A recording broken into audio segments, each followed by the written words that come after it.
Ladies and gentlemen, the world is collapsing. How many times have I sat here and said the world is heading towards a global conflict on an industrial scale? Literally, go back through my videos for over a year. How many times have I said that the United States and the United Kingdom are going to have this divergence where the United States are going to focus on the Middle East and the United Kingdom is going to lead NATO, or what's left of NATO, in Europe by 2025? Well, guess what, sweet cheeks? It's 2025. The United Kingdom is leading Europe, what's left of NATO, in Europe against the Russians. And it's looking like the United States are going to support Israel in a greater conflict in the Middle East. Ladies and gentlemen, if you've not done so already, hit that subscribe button, because I'm the only person on the internet who's not just commenting on what's happening now and saying, oh, I don't know why these things are happening. I'm literally telling you what's coming. And in this video, I want to talk about conscription. I want to talk about why people are talking about it. But first of all, I want to talk through the processes and what you're going to see happen in the United Kingdom before conscription happens. So let's just go to the share screen and let everybody understand why this is happening in the first place. So the war in Ukraine, the conflict in Ukraine, and again, right now it doesn't, and again, I've said this quite a lot of times, we are going to get to a stage where it's not going to matter who did what and who said what to who and who encroached on who and who invaded who. All that's going to matter is we're in a war. We either win or we lose. If we lose, it's not good. If we win, it's still not good, but it's better than not losing. So, ladies and gentlemen, I'm going to go now to the share screen. But remember, always keep in the back of your mind that the United Kingdom is going to be part of the United States by 2030. So all these bits of civil unrest, these diversions, this, these tweets by Elon Musk that are coming this summer. And again, I'm talking about things in the pretense that have not even happened yet. That's how rock and roll I am. Right, let's just hit this now, ladies and gentlemen, and get this done. So this is the war map then. This is the map of Ukraine. I'll zoom out a bit, actually. So this is the area we need to focus on here, ladies and gentlemen. This is the area with the most movement at the moment. But as you can see here, in fact, hang on. And when people are talking about, the people are coming out and saying, oh, Zelensky's a dictator, he should have an election. Okay, right, okay, Mr. Intellect. What about all these places here? How are they going to vote? What do we mean by democratic? What do we mean by democracy? By democracy, does it only mean you let half of the country vote? Because that is pretty much the definition of a dictator. Ladies and gentlemen, right? If somebody in the comments, with respect, if someone in the comments can explain to me how the Ukrainians can have an election when this much of their country is under Russian occupation, please, just let me know, put it in the comments and we'll talk about it. People are coming out and people like Tucker Carlson who are saying, well, the Americans had an election in the Second World War. No, the Americans had an election in the Second World War because, what would we say, an eighth of the country hadn't been taken over by bad guys. Literally, let's just zoom in. What about all the people who live in this region here that are under Russian occupation? Do we just say, oh, you guys don't get a vote? Is that democracy? So for those people who say that Zelensky should have a vote, are they saying that these people don't get a vote and that's democracy? The argument doesn't stand up to its own reasoning, ladies and gentlemen. It's absurd. Anyway, sorry, I digress. Right, so let's zoom into this region here, guys, okay? Pokrovs, Veljeka Novosilka, and this area here. So remember, we've been talking about the pincer movement, where the Russians come in from the north and the Russians come in from the south. So watch how quickly this area closes up. You see here, guys, how they've come from the south, they've come from the north, and very soon they're going to be coming to the north of Pokrovs. So this was the situation on the ground on the 1st of January. So let's just fast forward real quick to today, and we'll look where we are or yesterday, because obviously the map has not been updated for today yet. Look at the amount of ground the Russians are taking, ladies and gentlemen. This is unbelievable. And when people say, you know, look at that. Did you see that? I mean, I'm not, you know, watch how they close this pincer up really quickly there. They've come to the north, they've come to the south, and then watch how quickly in a matter of days they close that area up. It's, you know, it's unbelievable. And then we're starting to see movement here. And let's just go back a bit. Can you see here, guys, this area here, you're starting to see this movement. So what they'll do here is they'll come up and then they'll come west and then they'll do the pincer movement around Pokrovs.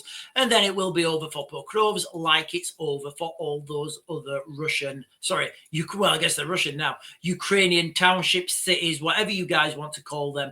You know, it's pretty much over for those guys now. So when we talk about this conflict in Ukraine, somebody was talking to me the other day, and they were saying, oh, but Sean, you're saying that the Russian military is better. Right. Listen, what do we mean by better? Do we mean the soldiers have got a better level of training? The soldiers have got better kit and equipment. The soldiers have better tanks, aircraft, drones, optics. Their ammunition's more reliable. If that is your metric on how good your military is, then NATO take it every time, ladies and gentlemen. Every time, there's no comparison. If you're talking about how much ground your forces can take over a matter of time, then the Russians have it. So the jury's out, ladies and gentlemen. What do we mean by who has the best military? And I'll give you this analogy, ladies and gentlemen. Boys and girls, however old you are, you know, this is the analogy I'm telling people right now. When we talk about the Russian military facing off against the European military or the NATO light, as in NATO minus the United States, what you've got to imagine in your head right now, just think, right, okay, the best football players that the world has ever seen, whoever, you know, wherever you are in the world or whatever, you know, whatever you're thinking, you know, picture the very best 11 football players that the world has ever produced. I would certainly not be on that metric. Just imagine them. They're all stood there. They're ready. You know, they're strikers at the halfway line. They're waiting to see the next team come on. And through the gates, you get 1,000, just, you know, 1,000 rubbish players, but there's 1,000 of them. And they're going to have a game of football. Which team do you think is going to be able to get the ball in the back of the net more times? It's a simple mathematical question, ladies and gentlemen. We do not have enough men in the West to defeat the Russians. That is the simple mathematics about it, guys. We don't have the logistical supply chain. We have too much red tape in the West. We have buckled ourselves in bureaucracy. So and there was an article out recently saying that the Russians outproduced the European Union 3 months to 1 year. So it takes the Russians 3 months to provide the amount of munitions that the European Union can in 1 year. You know, there are so many metrics now, ladies and gentlemen, and this is why conscription, they're talking about it again. And listen, I'll be one of the first people who's mentioned this. I think there's going to be a scheme or a system to get the migrants that have come to the United Kingdom, to get those people in the military and push them forwards as some sort of conscript army and say, listen, you guys join the military, you guys get a passport, but you need to do at least a 6-month deployment or 5 years minimum service. And you know what, ladies and gentlemen, I will go with that. You know, I really will. I think you'd have a different type of person when those people have fought for this country. But anyway, let's talk about what's going to come next in the United Kingdom. And ladies and gentlemen, I'm even going to give you a date for it. So I don't know if I've done a video on this platform about the Summer of Carnage coming on the 4th of July in Cardiff. I don't know if I have or not. If I've not, I'll have to have a look back through my videos. But if I've not done one, I'll do a video on that. Basically, in the United Kingdom, I believe the Summer of Carnage is going to start on the 4th of July in the United Kingdom in Cardiff. You're going to see the first skirmishes, and that is going to escalate into potentially a bigger, broader civil movement. Now, on the 1st of April in the United Kingdom, and this is all in that cauldron of conscription, ladies and gentlemen, on the 1st of April in the United Kingdom, it's going to be wild because you've got politicians like Angela Rayner, who is, I don't even know what she does, but she did a statement the other day and she said, we're putting more money in working class people's pockets by raising the minimum wage. And I'm thinking, Angela, are you gaslighting us? Are you really gaslighting us? What's actually happening is because that tax raise of minimum wage, a lot of employers now in the United Kingdom are going to have to let people go because of the increase in taxes on companies.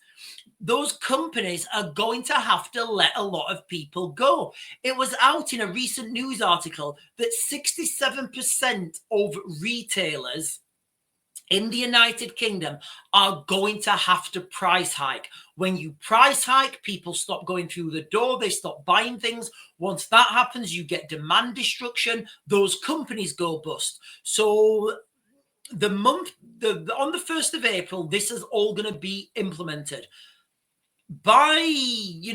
Within 2 months, you're going to have the effects of this on the ground. And then you're going to have masses of people through no fault of their own. Right now, ladies and gentlemen, there were people in the United Kingdom through absolutely no fault of their own are going to be made unemployed. They're going to have no money to pay their bills. They're going to lose they're not going to be able to pay their rent. They're going to have CCJs, which in the United Kingdom, if you guys are in the United Kingdom, it's a county court judgment, I think. Basically, if you default on a payment, you can't get a loan. So this is going to happen to people through no fault of their own, ladies and gentlemen. Those people then are going to be, so you're going to have more people then competing for less jobs. And then the military is going to say, well, listen, guys, we're recruiting. We'll give you a place to live. We'll give you 3 meals a day. And we'll also pay you. And people will think, well, do you know what? I've got nothing else. I might as well join the military. This is what has to happen, ladies and gentlemen, before conscription. This is why it's happening. So all these things that look like, oh, this is political stupidity, it's all by design, ladies and gentlemen. It's to force people into unemployment. And then guess what? Well, those people are your first wave of de facto conscripts. Do you know what? I'm going to use that in the thumbnail. De facto conscripts. Do you know what? You should put that on a t-shirt. De facto conscripts. Yeah, that's going to be your first wave, ladies and gentlemen. De facto conscripts. People who are joining the army because they've been made unemployed and they can't find another job anywhere else. Now, I've done videos about the United Kingdom and how they've restructured themselves, how the United Kingdom has restructured their training capacity, their training regiments, whereby they can now facilitate the mass training of, I'm talking mass numbers now. They've totally restructured the way they do that. So in the mainstream media, people now are talking about conscription. A lot of articles recently, UK must prepare for war and bring back conscription, warns ex-NATO commander. UK will be at war before next election, says ex-Army Lib Dem PM. Time to save the West. Security experts call for conscription. Listen, ladies and gentlemen, I don't mean to blow my own trumpet, but right now, unless people are saying exactly what I'm saying, just don't believe them because they don't know what they're talking about. You get all these like ex-NATO Air Vice Marshal, Lieutenant double back flipping gold belt jiu-jitsu knife throwing kung fu guy. You know, that's all well and good. But because they've rose to that rank in that particular military, they've only got experience in that particular military. Ladies and gentlemen, I've been all around the world. I've spent time in the Middle East, in Iraq, in Afghanistan, in Syria, all over the place, ladies and gentlemen, as a civilian, as military, as working for NGOs, working as a governmental advisor. I've been operating in Ukraine since 2014. Nobody knows this landscape better than me. Just look back through my videos, ladies and gentlemen, at the things I've been saying. So I'm going to keep this short, ladies and gentlemen, because I wanted just to get that short and sharp point over to you guys. People are talking about conscription. What we're going to have is de facto conscription. And that is going to be people being forced into unemployment. Then when they're unemployed, they're going to join the military because there's nothing left. Ladies and gentlemen, I've been saying this for the longest time. We are heading towards a global conflict of an industrial scale. I'm going to mag to grid. I'll get you guys another video later.